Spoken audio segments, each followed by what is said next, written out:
निधानम वेत्तासि वेद्यम च परम सधाम त्वया ततम विश्वमन्त्रुः वायु यमः अग्निवाणः शशांकः प्रजापतिस्त्वं प्रपितामहस्य नमो नमस्तेस्तु सहस्रकृत्वा पुनश्च भूयोऽपि नमो नमस्ते पुनश्च भूयोऽपि नमो नमस्ते।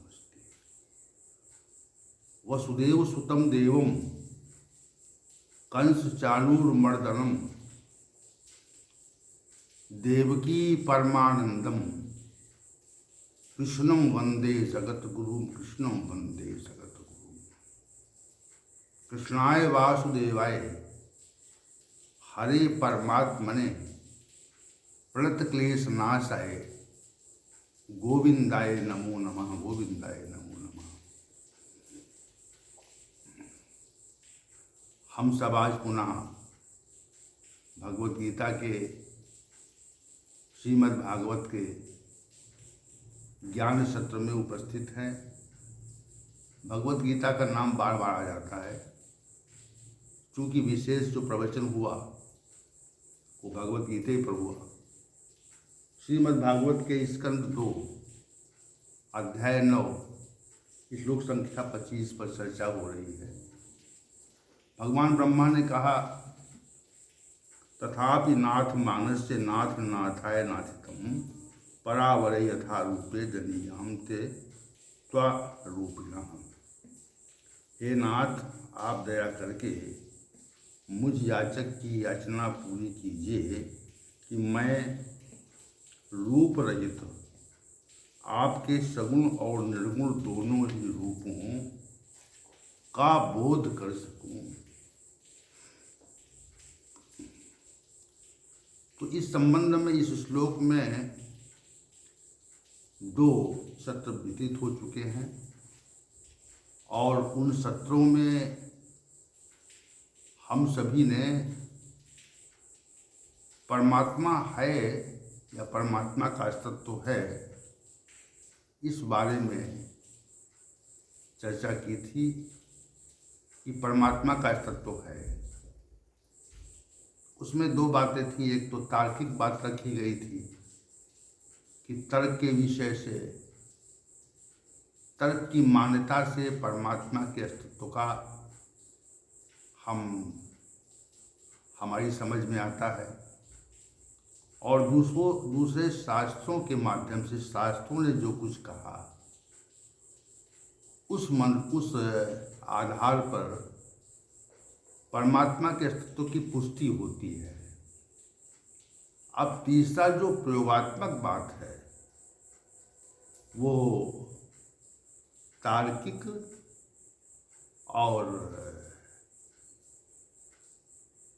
तार्किक तथा जो शास्त्रीय तथ्य हैं परमात्मा के अस्तित्व के संबंध में, उनकी व्याख्या के संबंध में, तो उनसे पृथक है।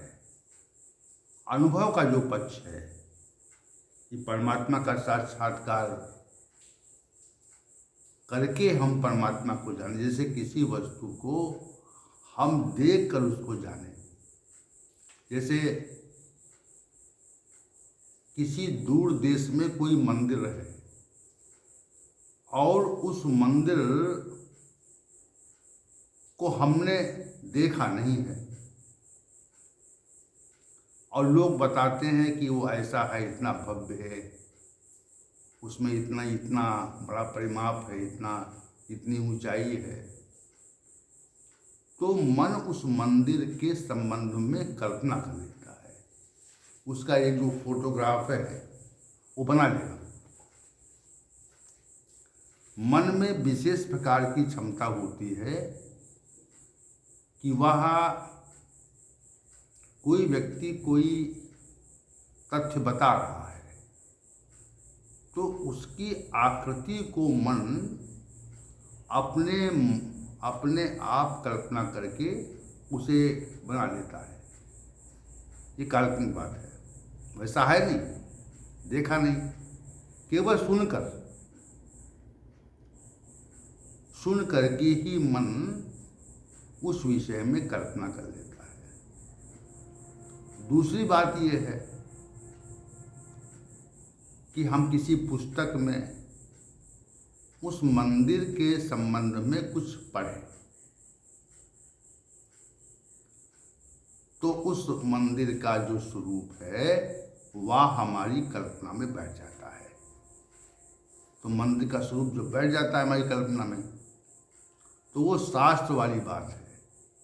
पहली वाली बात जो है तार्किक वाली है। तो मंदिर को हमने देखा तो नहीं, लेकिन किसी पुस्तक में उस बारे में सुन करके हम ये जान जाते हैं कि मंदिर जो है वह इस तरह का है। किस पत्थर का बना हुआ है, लाल बना है कि संगमरमर का बना हुआ है, सफ़ेद पत्थर का बना हुआ है, आदि आदि विषय। दूसरी बात शास्त्रीय हो गई है। पुस्तक में लिखा है कि परमात्मा का तत्व है, ये शास्त्रों ने स्वीकार किया। अब तीसरी बात यह है कि हम मंदिर पहुंचकर उसको देखें और उसका दर्शन करें। तो जब आँखों से हम दर्शन करते हैं उसका, तो उसका जो वास्तविक स्वरूप है, उसका जो अस्तित्व है, वो हमारी समझ में एकदम स्पष्ट आता है कि देखिए ये स्वरूप इसका है और ये इस तरह का मंदिर है। तो जो प्रयोगात्मक बात है वही तथ्य यहाँ परमात्मा के संबंध में है कि परमात्मा का साक्षात्कार करें हम अगर, जैसा हमारे मनीषियों ने किया, तो परमात्मा के साक्षात्कार के पश्चात परमात्मा के अस्तित्व की जो स्थिति है वह इतनी मजबूत और इतनी दृढ़ बैठ जाती है कि परमात्मा का अस्तित्व है। लेकिन उस परमात्मा का साक्षात्कार जो है वो इतना सहज नहीं। जैसे हम संसार में अन्य वस्तुओं को देख लेते हैं, उनका प्रत्यक्ष और साक्षात अनुभव कर लेते हैं, तो वैसा नहीं है। तो वो क्योंकि वो अव्यक्त है, व्यक्त नहीं है। व्यक्त वस्तुओं का, स्थितियों का, क्रियाओं का जो साक्षात्कार होता है वो प्रत्यक्ष अपनी आँखों से देख लेते हैं और उसको समझ लेते हैं, उसका साक्षात्कार कर लेते हैं। तो वैसा साक्षात्कार यहाँ पे नहीं है, ये अव्यक्त है, व्यक्त नहीं है। तो अब हमें शास्त्रों की ओर देखना पड़ता है कि परमात्मा अव्यक्त क्यों है। अब ये परमात्मा अव्यक्त है, उसने ब्रह्मांड को, पृथ्वी को, ग्रहों को, उपग्रहों को व्यक्त किया है। अव्यक्त सत्ता ने इस ब्रह्मांड में जो कुछ भी है उसको व्यक्त किया है, लेकिन वो अभी अव्यक्त है। विशेष बात है, जैसे कोई कार्य हो, कोई भी संसार में कोई भवन बनता है, तो भवन बनाने वाले जो कारीगर हैं या जो इंजीनियर्स हैं या जो श्रमिक हैं वो प्रतीत होते हैं। संसार में जो निर्माण होता है, उस निर्माण में जो निर्माण करता है, जो संसार में वस्तुओं को बनाते हैं, भवनों को बनाते हैं, मंदिर को बनाते हैं, असंख्य वस्तुएं बनाते हैं, तो निर्माणकर्ता भी प्रकट रहता है और निर्मित की गई वस्तुएं भी प्रकट रहती हैं। दोनों बातें होती हैं उसमें। प्रत्यक्ष है, वो व्यक्त है, निर्माणकर्ता भी व्यक्त है और निर्मित वस्तुएं भी जो निर्माणकर्ता के द्वारा बनाई जा रही हैं वे वस्तुएं भी व्यक्त रहती हैं।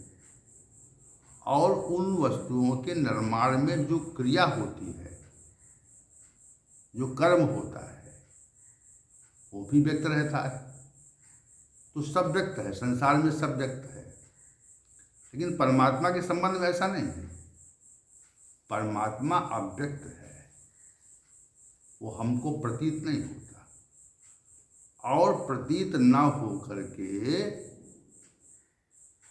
वह इतना बड़ा ब्रह्मांड उद्भावित कर देता है, बना देता है, उपार्जित कर देता है। ये विशेष बात है। परमात्मा अव्यक्त है, लेकिन परमात्मा ने ब्रह्मांड का निर्माण कर दिया, और वो अब भी अव्यक्त है, और अव्यक्त रहकर वो समग्र ब्रह्मांड का संचालन भी कर रहा है। परमात्मा अव्यक्त है, और परमात्मा अव्यक्त रहकर समग्र ब्रह्मांड का संचालन भी कर रहा है, परंतु वो अव्यक्त ही है।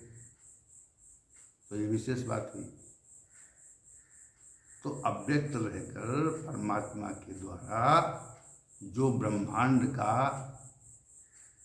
निर्माण हुआ, वो निर्माण व्यक्त है। अब उस अव्यक्त परमात्मा को कैसे जाने, ताकि हमको उसके अस्तित्व की पुष्टि हो सके, हम उसको समझ सकें कि परमात्मा है। तो साक्षात्कार के लिए हमारे मनीषियों ने जो साधन है, जो प्रक्रिया है, उसको बताया, और जिस साधन से वो लोग, उन लोगों ने परमात्मा का साक्षात्कार दर्शन किया, उस प्रक्रिया को बताया उन्होंने। तो प्रक्रिया पर चर्चा हम करें पहले। उससे पहले ये चर्चा अनिवार्य है कि अव्यक्त है तो हमको वो प्रतीत क्यों नहीं होता, हमें दिखता क्यों नहीं, ये बात हम इसकी चर्चा कर लें। देखिए, इन सब विषयों में हमें शास्त्रों का अवलंबन करना पड़ता है, या जो महापुरुष हैं, जो विद्वान लोग हैं, उनके द्वारा कथन किए गए तथ्य को स्वीकारना पड़ता है। अब हमने शास्त्रों से ये जाना कि इस ब्रह्मांड में 3 सत्ता, वस्तु कह दें उसको, विशिष्ट है। एक विशिष्ट तथ्य ये है कि वह परमात्मा जो एक ही है, एको ब्रह्म द्वितीयो नास्ति, वो जो परमात्मा है वो एक है, और उस एक परमात्मा ने इस ब्रह्मांड को रचित किया है, लेकिन उसने स्वयं नहीं बनाया। जैसे कोई भवन का मालिक होता है, तो भवन का जो मालिक है वो भवन को स्वयं निर्मित नहीं करता, वो कारीगरों को या श्रमिकों को कार्य देता है, भाई आप बनाइए इसको। तो वैसे परमात्मा ने एक प्रकृति नामक शक्ति का उद्भव किया, और मनुष्यों ने कहा ये जो प्रकृति है, जो ब्रह्मांड का निर्माण करती है, ये अनादि है, इसका आदि नहीं है, उसका उद्भव नहीं होता। अनादि का अभिप्राय है, उसका उद्भव नहीं होता। तो प्रकृति जो है वह अनादि है, ये बात मनीषियों ने बताई।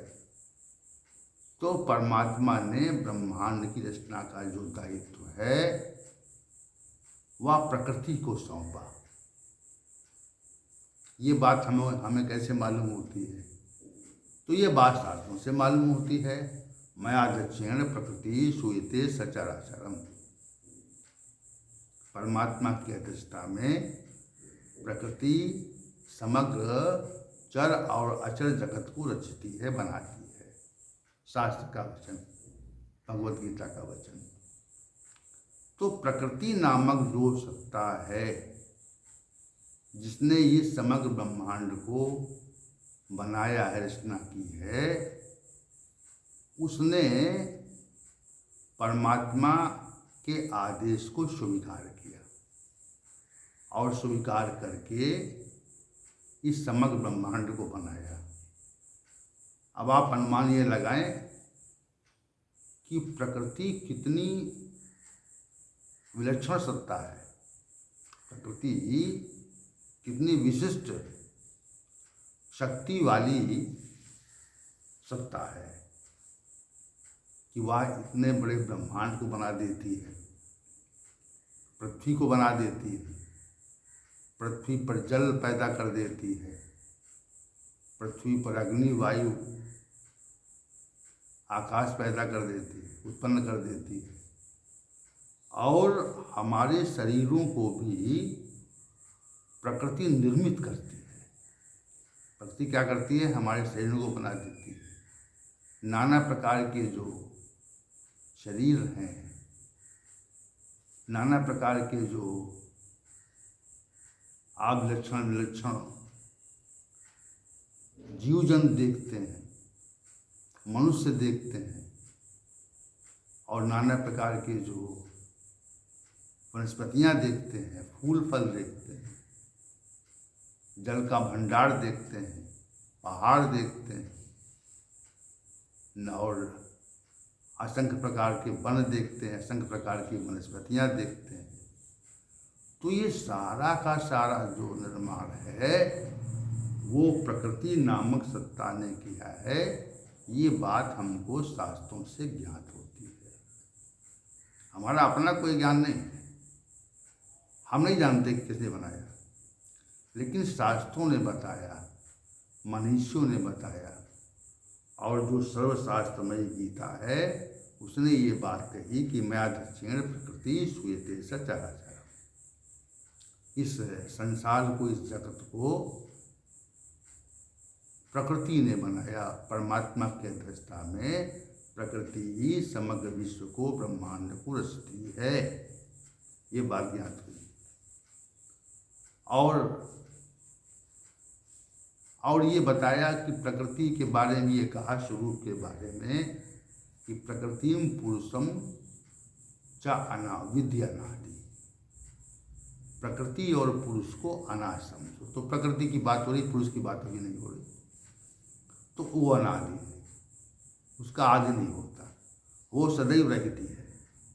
अनादि का अभिप्राय यही होता है, अनादि का अभिप्राय नहीं होता, यही होता है जिसका कभी आदि नहीं होता, और जिसका आदि नहीं होता उसका अंत भी नहीं होता। जैसे आप जनक का जन्म न हो तो आपकी मृत्यु नहीं होगी, तो आपका जन्म होना आदि है, और मृत्यु और आदि है तो मृत्यु भी है, समापन भी उसका है।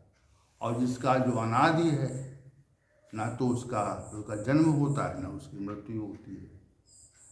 तो अनादि जो पद से प्रकृति को विभूषित किया शास्त्रों में, वो सृष्टि के आदि काल में ही इतना बड़ा निर्माण प्रकट कर देती है कि ये निर्माण करोड़ों वर्षों तक चलता है। जल का जो भंडार समुद्र है, क्या वो समाप्त हो रहा? नहीं समाप्त हो रहा है। जो पहाड़ है, क्या समाप्त हो रहे हैं? नहीं समाप्त हो रहे हैं। उसके पहाड़ों के सूक्ष्म भाग को भी हम अपने उपभोग में नहीं ला पा रहे। समझिए इस बात को।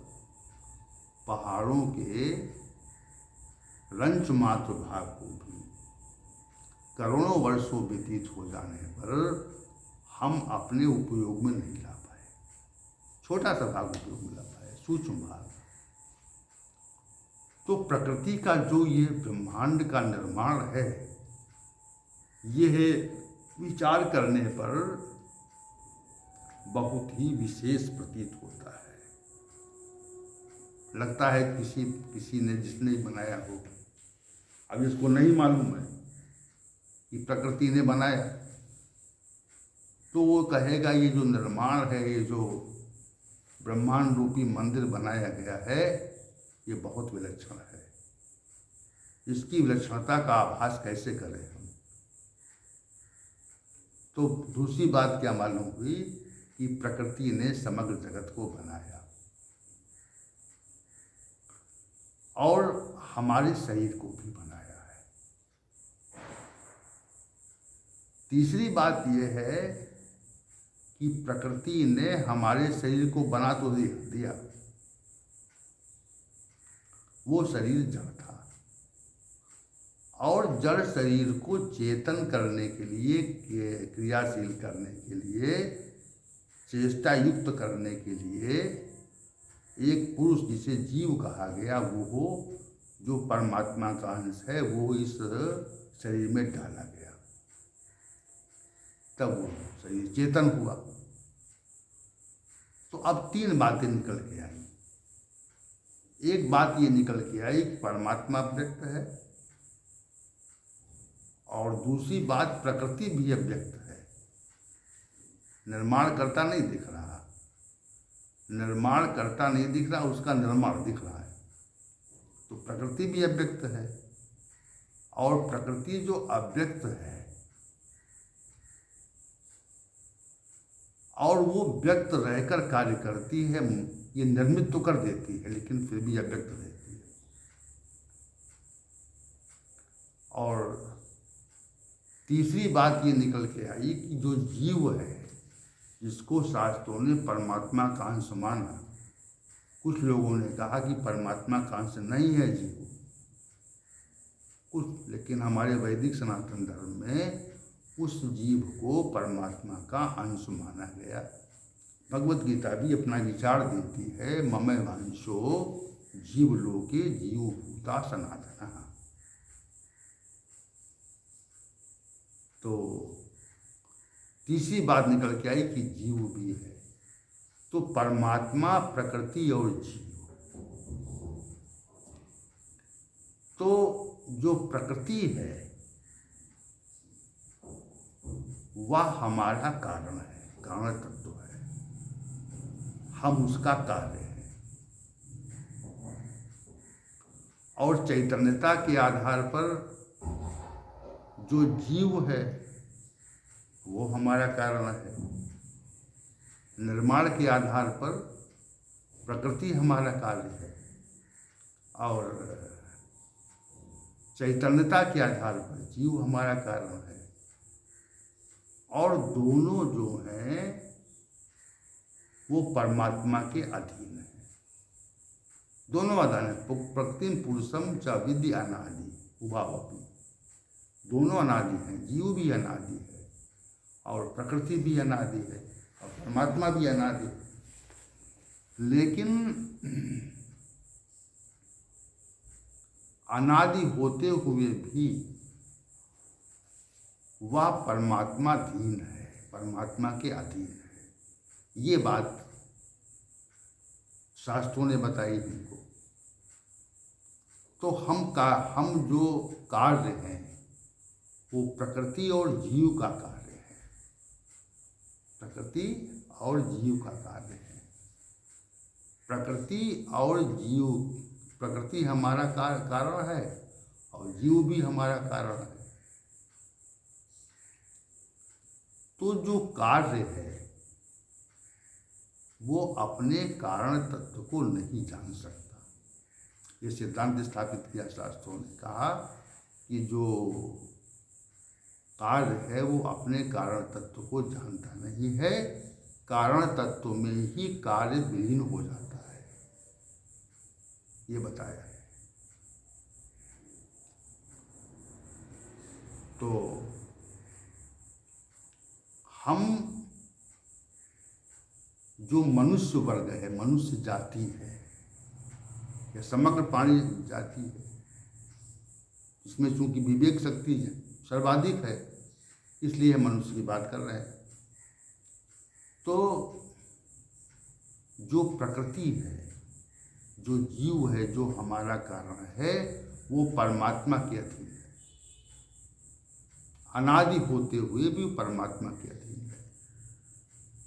अब आप ये समझिए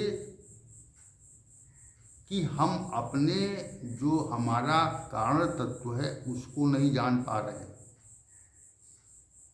जो जीव रामक कारण तत्व है उसको नहीं जान पा रहे, तो परमात्मा तो उससे आगे का विषय है, तो हम उसे कैसे जान पाएंगे? समझिए इस बात को। परमात्मा हम परमात्मा के बारे में हम क्यों नहीं जान पाते? इसीलिए नहीं जान पाते क्योंकि वह हमारा जो कारण तत्व है वो उसके आगे का विषय है। जैसे मान लो हम कक्षा 5 की पढ़ाई नहीं जान पाते, समझ पाते विषय को, तो हम कक्षा 8 कैसे विषय को जान पाएंगे? ये यहाँ पर एक उदाहरण दिया हमने, भाई निम्न ज्ञान हमको नहीं हुआ। जब निम्न ज्ञान नहीं हुआ हमको, तो उससे ऊपर का ज्ञान कैसे होगा? हम अपने कारण तत्व को नहीं जान पाते, और जो कारण तत्व नहीं जान पाते, जो प्रकृति और पुरुष है, तो प्रकृति और पुरुष जो कारण तत्व है उसको हम जान नहीं पा रहे हैं, तो उससे आगे तो परमात्मा है, उसको हम कैसे जानेंगे? प्रकृति का साक्षात्कार नहीं हो पा रहा है, जीव का साक्षात्कार मनुष्य शीघ्रता से नहीं कर सकता, क्योंकि वो कारण तत्व है। अब दोनों साक्षात्कार नहीं हो पा रहे हैं, तो परमात्मा तो आगे का विषय है ना, तो परमात्मा का साक्षात्कार कैसे हो सकता है? इतनी शीघ्रता से नहीं हो सकता। तो हमारे मनीषियों ने ये कहा, बताया कि परमात्मा अव्यक्त है, वो अव्यक्त परमात्मा अव्यक्त क्यों है? क्या कारण है? तो भगवत गीता ने सिद्धांत स्थापित किया, नाहम प्रकाशा सर्वस्य योग माया समावृता। नाहम प्रकाशा सर्वस्य योग माया समावृता, कि हम योग माया से, परमात्मा योग माया से अच्छी प्रकार आवृत है, इसलिए सबको प्रतीत नहीं होता, सबको प्रत्यक्ष नहीं होता। ये शास्त्रीय सिद्धांत स्थापित कर दिया। कोई वस्तु हमको, जैसे कोई अंधा व्यक्ति है, तो अंधे व्यक्ति को कोई वस्तु क्यों नहीं प्रतीत होती? क्योंकि उसके पास दृष्टि नहीं है, इसलिए प्रतीत नहीं होती। या वो उसके बीच में कोई आवरण है, जैसे दीवार के पार कोई वस्तु रखी हो, तो हमको प्रतीत नहीं होती, क्योंकि वो दीवार से भली प्रकार आवृत है, ढकी हुई है। किसी मोटे पर्दे से किसी वस्तु को लपेट दें तो नहीं प्रतीत होगी। क्यों नहीं प्रतीत होगी? क्योंकि वो पर्दे से आवृत है। नाहम प्रकाशा सर्वस्य योग माया समावृता। योग माया से आवृत परमात्मा हमको प्रतीत नहीं होता। ये बात शास्त्रों ने हमको बताई। तो अब यहाँ पे योग माया नामक चौथा तत्व प्रकट हो गया। परमात्मा हमको प्रतीत क्यों नहीं होता? तो फिर शास्त्रों ने बताया कि योग माया से आवृत है, इसलिए नहीं प्रतीत होता। तो जो योग माया नामक तत्व है, वो चौथा तत्व प्रतीत हो गया, प्रकट हो गया। परमात्मा की अव्यक्तता में वो कारण तत्व है। माया परमात्मा से आवृत है, इसलिए हमको प्रतीत नहीं होता। तो अब चार तत्व हो गए, परमात्मा, प्रकृति, पुरुष और माया। चार तत्व हो गए। और फिर कारण बता दिया शास्त्रों ने। ये सब शास्त्रीय बात हो गई। कारण बता दिया कि वो योग माया से अच्छी तरह आवृत है, इसलिए हमको प्रतीत नहीं होता, साक्षात्कार नहीं होता।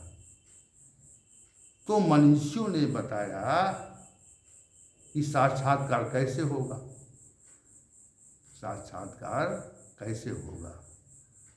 तो फिर शास्त्रों ने उस सिद्धांत स्थापित किया, दैवी हेषा गुणमयी मम माया दुर्दया।